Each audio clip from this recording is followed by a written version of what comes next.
सबको जय मसीह की, परमेश्वर की नाम की महिमा हो। मरकुस पहला अध्याय उसका 23, 24, 25, 26 वचन देखेंगे आज हम। उसी समय उसके आराधनालय में एक पुरुष था जिसमें एक अशुद्ध आत्मा थी। हालेलुया। परमेश्वर का वचन बता रहा है कि उसी आराधनालय में जिसमें परमेश्वर आए थे, उपदेश दे रहे थे, वहीं पर एक मनुष्य भी आ रखा था और वो उसके अंदर अशुद्ध आत्मा थी। हालेलुया।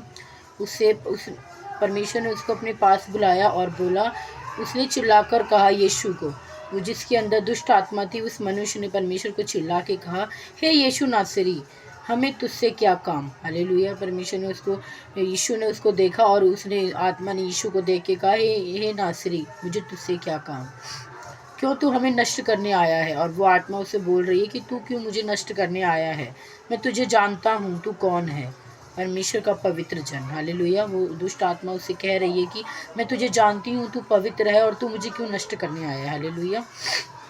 और 25 वचन बताता है, यीशु ने उसे डांट कर कहा, चुप रह। हालेलुया। परमेश्वर ने उस दुष्ट आत्मा को डांट के कहा, चुप रह और उसमें से निकल जा। हालेलुया। परमेश्वर ने उसको कहा, चुप रह और निकल जा उसमें से। तब अशुद्ध आत्मा उसको मरोड़कर और बड़े शब्द से चिल्लाकर उसमें से निकल गई। हालेलुया। तो परमेश्वर इन सारे वचनों में हमें यही बता रहा है कि एक मनुष्य था जिसके अंदर अशुद्ध आत्मा थी और परमेश्वर ने उससे प्रार्थना की, उसके लिए दुआ की और वह दुष्ट आत्मा उसके अंदर से निकल गई। हालेलुया।